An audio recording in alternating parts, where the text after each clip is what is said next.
Salvete omnes. This video was made possible through the support of patrons on Patreon. Thank you so much. Hopefully you have heard that the Romance languages are so named because they evolved from Latin, the language of the Romans. The name doesn't have anything to do with sounding romantic or something like that. One thing that makes the Romance languages so cool is the high degree of mutual intelligibility between the languages. And this is due to the fact that they originated from Vulgar Latin. So in this video, we will explore how the Romance languages evolved from Latin through Vulgar Latin. Now, vulgar used to mean characteristic of the masses. It is only over time that this word acquired the connotation of being unrefined, rude, or coarse. So when we say Vulgar Latin, or sermo vulgaris, this simply refers to the common speech. And the word vulgar shows one way that languages get altered, through semantic drift, or changes in the meaning of words. But in this video, instead of focusing on individual word changes, we will be looking at the broader changes that took place. What then is the difference between Vulgar and Classical Latin? Classical Latin was the written version and what grammarians held to be, quote, correct Latin, and tried to keep this the same. Whereas Vulgar Latin was the spoken version, which was going through changes as the speakers of Latin moved further away from Rome and interacted with other languages. From the end of the 1st century to the end of the 5th, the Roman Empire had conquered the entire area surrounding the Mediterranean, and thus Latin was the predominant language spoken in this area. And most of our source material for Vulgar Latin comes from graffiti, much of which was preserved by the volcanic eruption that buried Pompeii, since there was no way to record audio at that time. So Vulgar Latin is sort of just a blanket term, because there wasn't just one Vulgar Latin, similar to how there is not just one English or Spanish, etc., even in a single country. This means that some of the changes we will explore might not have applied to the language across the entire Roman Empire, which is one of the reasons why there are different Romance languages now.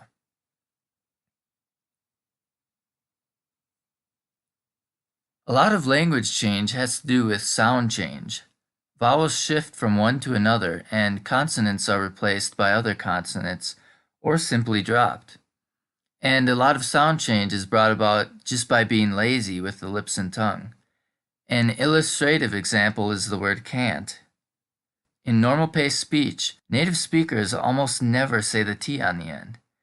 Listen to the difference between the positive and negative phrase, I can go, and I can't go.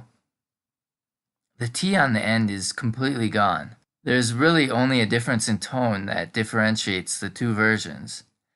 Honestly, I don't know how anyone understands English. But this is one of the two major sound changes that we will investigate in this video, which helped change Classical Latin to Vulgar Latin. The consonant endings of words started to be dropped. Another common sound change we will see is between vowels. And looking at the 5 letters, which pairs do you think would tend to interchange? O and U are really close, right? And perhaps E and I might interchange, or A and E. Specifically, we will see a tendency for U sounds to shift to O sounds in Vulgar Latin, and the short I sound and the long A sound merged. There are too many Romance languages to be able to explore all at once, but we will examine Spanish, French, Italian, and Romanian, because the first two fit into what has been characterized as Western Vulgar Latin, and the last two as Eastern Vulgar Latin. Looking at the conjugation table for dormire, let's try to guess how the endings would have changed in Vulgar Latin, which then led to the changes in the Romance languages. Our first rule was that consonant endings would drop. So we can guess that the T's on the end would be dropped, and maybe the S. And S's remained in Vulgar Latin, but they were dropped in some of the Romance languages later, as we can see now. Note also that the U sound in Latin changed to an O sound in Vulgar Latin, just as we predicted, and most of the I sounds changed to E in the Romance languages. In fact, in Italian, the long E sounds were all retained, while the short I sounds change to a long A, as was noted above.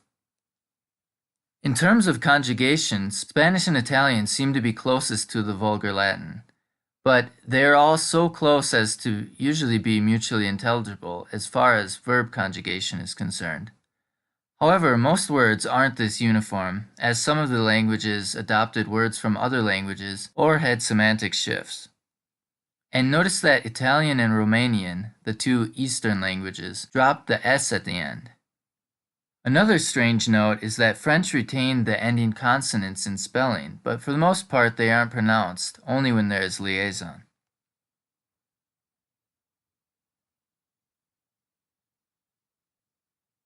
As we know, Latin had masculine, feminine, and neutral nouns, but almost all of the Romance languages only have two noun classes. We can discover the reason for this change by examining what happens to nouns when we apply our first rule.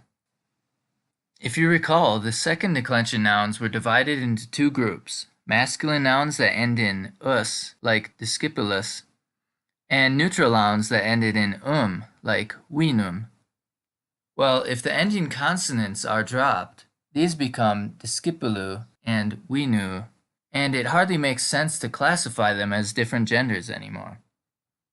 It should be noted that from about the 1st century to the time of the fall of the Roman Empire in the 5th century, the sound of the V underwent a change from a W sound to what we think of as a V sound. And just like with the verbs, the U changed to an O to give us the following words in the Romance languages. French, vin, disciple. Spanish, vino, discipulo. Italian, vino, discepolo. Romanian, vin, discipol. Discipulus is also an example of a word that went through semantic drift, or a change of meaning, because in all these languages, and English, it took on the meaning of disciple instead of student. Something else also happened to nouns in Vulgar Latin. In Latin, when we want to speak about a house that is far from both the speaker and listener, we can say, illa casa, that house over there. In Vulgar Latin, this began to be used more and more until finally it took on the meaning of the, and the Vulgar Latin illa lingua turned into French, la langue, Spanish, la lengua, Italian, la lingua, Romanian, limba. As you can see, French, Spanish, and Italian use the second half of the word illa, whereas Romanian attaches an A at the end of the word, changing limba to limba. And the male and neutral nouns sort of went the other way, mostly taking the first half of the word. So using the wine and student examples again, we have from the Latin ille discipulus, ille discipulu in Vulgar Latin, illud vinum, illu vinu. French, le vin, le disciple. Spanish, el vino, el discipulo. Italian, il vino, il discepolo. Romanian, vinul, discipolul. With plurals, there is an east-west divide. The Vulgar Latin in the West took its plural form from the accusative form. Illos discipulos, illas linguas. And the Vulgar Latin in the East took its plural form from the nominative form. Illi discipuli, illae linguae. This led to a difference in plural forms in the Romance languages. French, les disciples, les langues. Spanish, los discípulos, las lenguas. Italian, I discepoli, le lingue. Note that the Romanian word discepoli gets two i's tacked on the end because one is the plural marker and the other is the definite article the. In the Romance languages, these words ille and illa also turned into the words for he and she, which Latin had no specific words for, although there were words that could assume their functions like is, ea, and id. And then, of course, the word for one in each language turned into the word for a.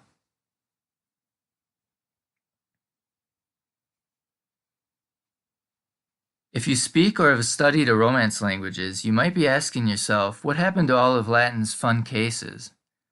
Let's apply our sound changes. Obviously, the M of the accusative dropped off, making the nominative, accusative, and ablative of feminine nouns the same. Likewise, with the male nouns, we can see that the endings are getting ready to merge through sound change in Vulgar Latin, making all but the genitive form the same. The genitive or possessive case was replaced by the preposition de in all but Romanian, which retained the genitive form of Vulgar Latin. Then the dative case was also replaced by the preposition ad, which in many languages was shortened to just a. And we will see these changes more concretely in the final section when we go through a few example sentences. So stay tuned. Another curious note is that Old French, the French spoken from around the 8th century to the 14th, retained the S on some masculine nouns. So as we can see, the word murus in Latin changed to meur in French, and it kept the S in both the nominative singular case and the accusative plural. So Old French used the two-case system, nominative and accusative, until this was simplified to just one case around the 14th century. And it was actually the accusative case which survived, making meur with no S the singular version and meur with an S the plural version.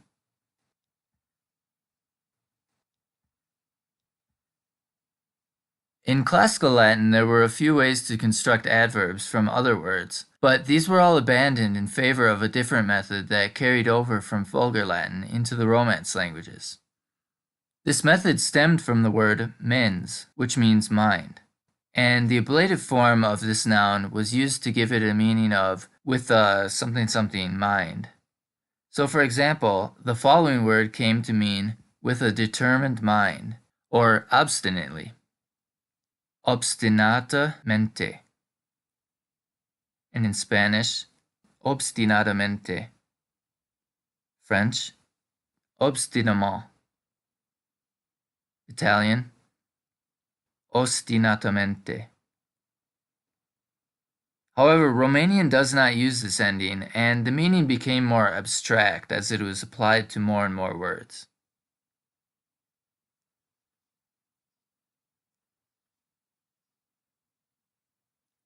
Obviously, there are other changes that occurred, some of which will be covered in other videos, but we now have a pretty good picture of the broad strokes that changed Latin into the Romance languages. Let's now take a look at some example sentences and how these changed from Classical to Vulgar Latin and then to the Romance languages. However, in this section I will stick to just Spanish, French, and Italian since I don't want to make errors with the Romanian.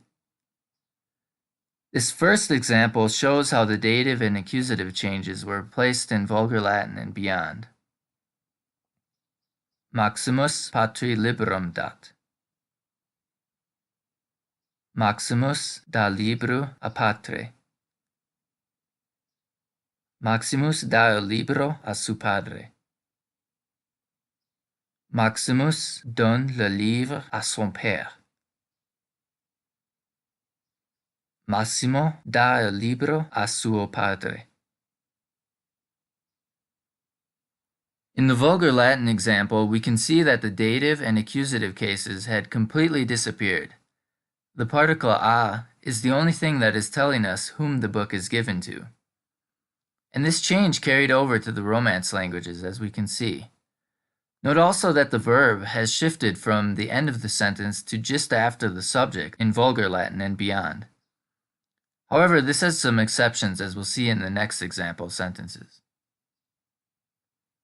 Maximus mihi vinum patris dat. Maximus mi da vinu de patre. Maximus me da el vino de su padre. Maximus me donne le vin de son père. Massimo mi dà il vino di suo padre. As we can see from these sentences, the genitive form patris was replaced by the preposition de, and the pronouns me and me get placed before the verb in Vulgar Latin and beyond. Note also that the Romance languages have to be more specific about whose father it is, while in Latin this was implied. Okay, hopefully you found this topic interesting. Let me know in the comments below if there's more you'd like to know, as I will be making further videos related to this topic. Be sure to like, subscribe, and share, and if you can, consider supporting the channel on Patreon. Gracias!